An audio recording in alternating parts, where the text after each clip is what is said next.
Kicking it back at my parents' house. I'm in their driveway. I got here about 2 hours ago. So, getting the van cleaned up a little bit and taking the opportunity to work on it. I had to replace the mirrors just now.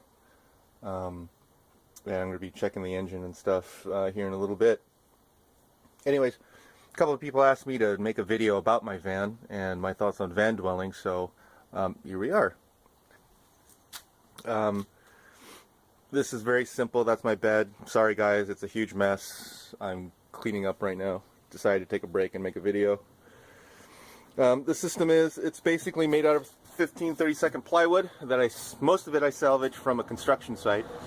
I did have to buy one piece of plywood, and that's for back here, the bigger piece. Everything else is pretty much salvaged. Anyways, again, it's 15 30-second sanded plywood, and the frame, there is a very simple frame. It's made out of 2x2 redwood, and everything's kind of screwed together. I didn't spend a whole lot of time, designing. I just had a general idea what I had in my mind and just kind of went from there.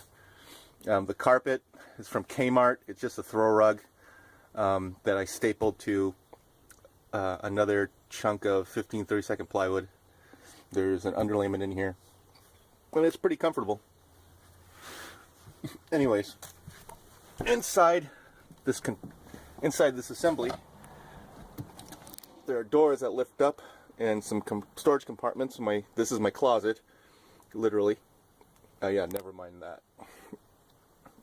That's my toiletry supplies. In this compartment here, there's a middle compartment underneath my laptop, which, anyways, all my food and my cooking supplies are in there. Along with a coffee machine and pots and pans and stuff like that. Anyways, I do have battery power with a 110 volt inverter.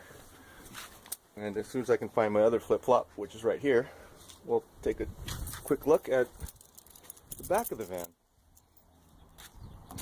This single door, by the way, drives me nuts. Just bought a double door. Anyways, here we go. That's my charger there. I'm on shore power right now.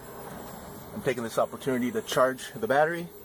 There's the battery right there. It's an 80 amp hour battery, and you can just make out my inverter, which I'm not using right now, of course. My jack there, 50 feet of extension cord. That's a solar panel system that I use occasionally when I don't have shore power and I'm running low on battery. Toolbox, water. That's a 5-gallon something pack. I can't remember what it's called right now. And a little cubby hole there.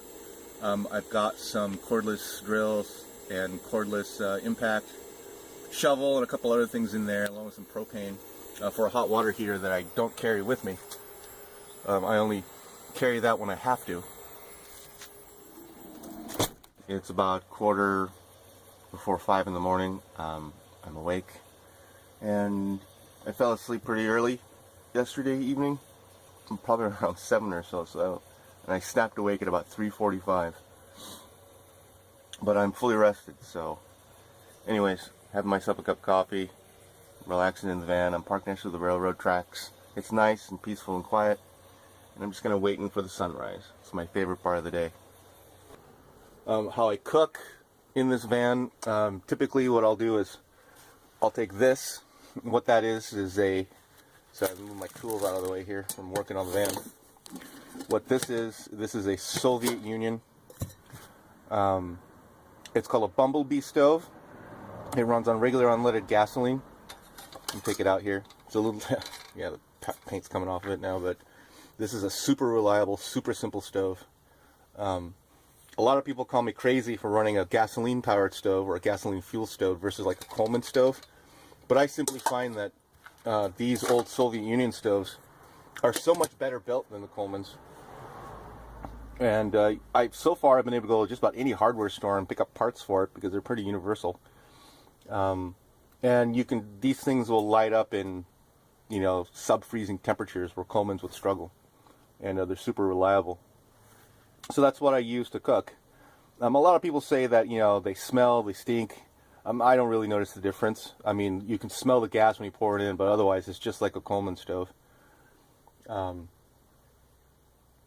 I mean, there's things you got to do, like, of course, you got to crack a window open whenever you use it, just like any other stove. But to me, I don't know. Again, I just don't notice any difference.